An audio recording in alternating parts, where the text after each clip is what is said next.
सभी सनातनियों को मेरा नमस्कार। धार्मिक नरेशन के इस चैनल में आप सभी का बहुत बहुत स्वागत है। आज के इस वीडियो में मैं आपको कुछ ऐसी बातें बताने वाली हूँ जो आपके जीवन में विशेष बदलाव लाएगा, आपकी जीवन की दिशा और दशा दोनों को बदल देगा। और ये मेरे खुद के अनुभव हैं, क्योंकि जो भी कहानी मैं आपको बताती हूँ वो कहीं ना कहीं मेरे जीवन से जुड़ा होता है। मैं ईश्वर को बहुत ज़्यादा ही मानती हूँ और ईश्वर की मुझ पर कृपा भी बनी हुई है, ऐसे ही बनी भी रहे।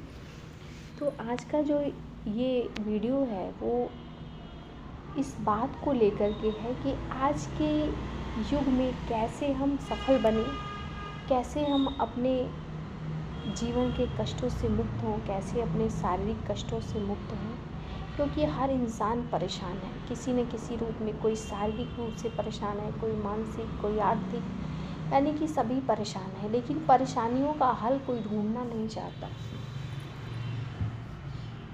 कहते हैं लोग कि मैं बालाजी गई, वहाँ पर मुझे लाभ नहीं हुआ, मैं वृंदावन गई, मैं गोकुल गई, लेकिन जाने के पीछे कारण क्या है?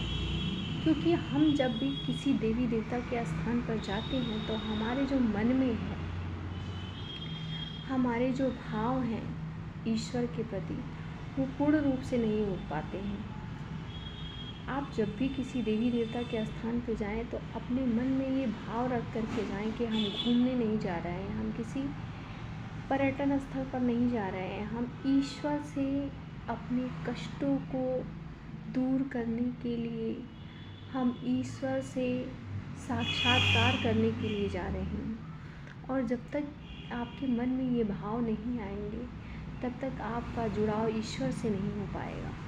और ईश्वर की कृपा पाने के लिए ईश्वर से जुड़ाव सबसे अधिक आवश्यक है। ये तो मैं इस वीडियो के माध्यम से आपको इसलिए बता रही हूँ क्योंकि जो मैं उपाय आपको बताने जा रही हूँ, काफ़ी लोग इसको जानने के बाद भी कहते हैं कोई फ़ायदा नहीं हुआ। हर वक्त फ़ायदे की बात, ईश्वर से जुड़ने का मतलब फ़ायदा नहीं होता।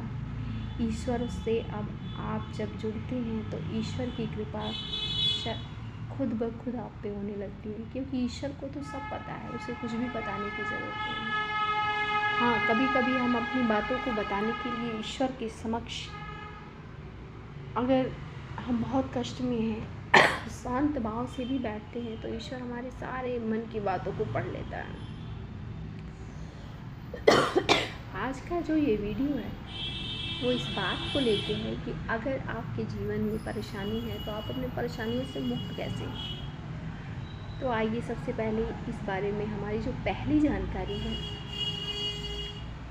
वो है कि यदि हनुमान जी की पूजा आप सदैव करते हैं तो वैसे ही आपके सारे कष्ट खुद ब खुद दूर हो जाते हैं। लेकिन कुछ विशेष उपाय हैं जिससे आपके कष्ट अतिशीघ्र दूर होने लगते हैं। सबसे पहला इसमें जो उपाय है वो ये है कि आप हनुमान जी की पूजा करें सच्चे मन से, भक्ति भाव से, शुद्धता के साथ। क्योंकि हनुमान जी जो थे वो ब्रह्मचारी थे, तो ब्रह्मचारी जो होता है उसके समक्ष जब भी हम जाएं तो शुद्ध भाव से जाएं। शारीरिक शुद्धता के साथ साथ मानसिक शुद्धता की भी ज़रूरत है। तो हनुमान जी की कृपा अगर आप पाना चाहते हैं, आपके जीवन में दुख है, आप कर्ज से मुक्त नहीं हो पा रहे हैं, आपके ऊपर बहुत ज़्यादा कर्ज है, या फिर आप शारीरिक रूप से परेशान हैं, तो हनुमान जी के समक्ष आप मंगलवार का दिन सेलेक्ट करें। हनुमान जी के समक्ष बैठ करके 3 बार, यानी कि 3 दिवस लगातार, यानी जैसे मंगल को आपने स्टार्ट किया तो मंगल, बुध, बृहस्पति, ये 3 दिन लगातार आपको अखंड ज्योति जलानी है। अखंड ज्योति जलानी, अखंड ज्योति का मतलब है जो लगातार जलता रहे 3 दिनों तक। दीपक बुझना नहीं चाहिए। आप हमेशा ये ध्यान रखें कि दीपक ना बुझे, चाहे सुबह शाम, मतलब ऐसे पूरे दिन रात जलना चाहिए, पूरे 3 दिनों तक।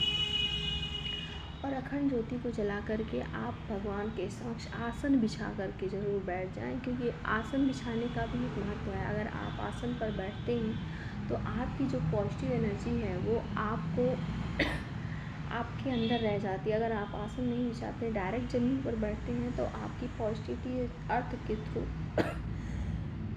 डिस्ट्रॉय होने लगती है, जाने लगती है। तो इसलिए आसन बिछा करके हनुमान जी के समक्ष आप बैठें और हनुमान चालीसा का पाठ जितना आपका सामर्थ्य हो। आप अगर बहुत ज़्यादा देर तक नहीं बैठ सकते हैं, 1 बार, 2 बार, 3 बार, 11 बार, 21 बार, जितना आप कर सकते हैं, 108 बार, जितना आप सामर्थ्य रखते हो, आप बैठ करके हनुमान चालीसा का पाठ हनुमान जी के समक्ष अवश्य करें। और ये लगातार करें आप, सुबह शाम पर डे, यानी 3 दिनों तक तो आपको लगातार करना है। और जब हनुमान चालीसा का पाठ समाप्त हो जाए, मतलब जब भी आप सुबह में भी अगर हनुमान चालीसा का पाठ करें, अगर मान लीजिए आपने सोचा कि हम ज़्यादा नहीं कर पाएंगे, 11 कर पाएंगे, 21 पाठ कर पाएंगे, तो पाठ करने के बाद इसका जाप जरूर करें, हनुमत से सर्वसुख करें, क्योंकि ये जो है बहुत पावरफुल चौपाई है। और अगर इसको आप बार बार हनुमान जी के समक्ष पढ़ते हैं, इस पर बल देते हैं, तो इसका मतलब है कि आपका हनुमान जी महाराज से साक्षात्कार अवश्य ही होगा। जैसे किसी चीज़ को अगर बार बार प्रेशराइज किया जाए तो वो एक न एक दिन जरूर समक्ष आती है, वैसे ही। उसके बाद जो हमारा दूसरा, ये तो रहा पहला उपाय।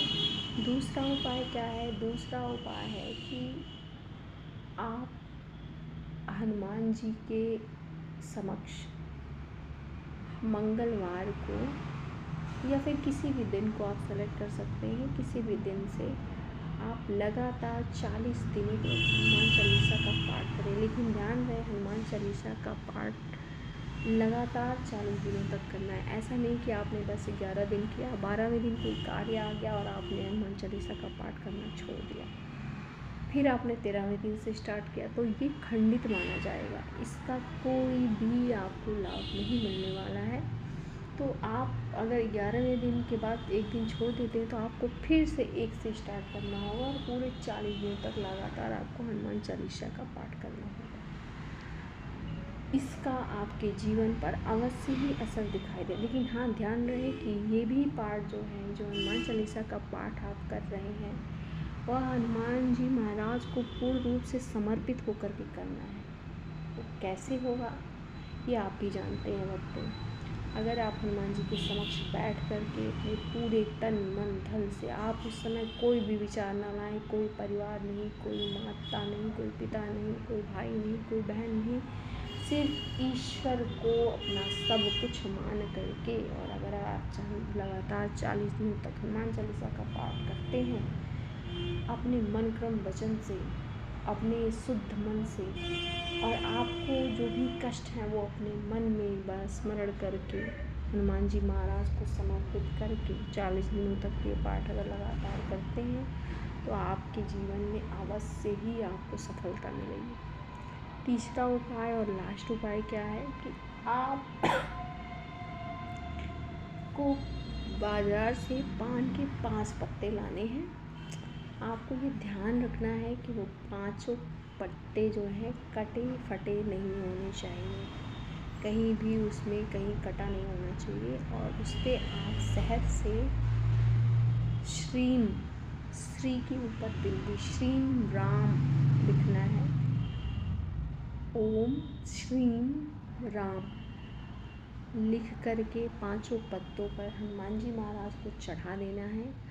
आप ये किस दिन चढ़ाएंगे? आप या तो मंगलवार को, या गुरुवार को, या शनिवार को। याद रहे, अगर आप मंगलवार को ये दिन सेलेक्ट करते हैं तो आपको मंगलवार को ही करना है। और ये आपको 5 मंगलवार करना है। 5 मंगलवार को आप इन पत्तों को हनुमान जी को समर्पित करेंगे, उनके समक्ष बैठ कर के हनुमान चालीसा का पाठ करेंगे। और हनुमान चालीसा का पाठ करने के बाद हनुमान जी महाराज से अपने कष्टों को कहेंगे, तो हनुमान जी महाराज अवश्य ही आपके कष्ट को दूर कर देंगे और आपको अपने जीवन में हर प्रकार के कष्टों से मुक्ति मिल जाएगी।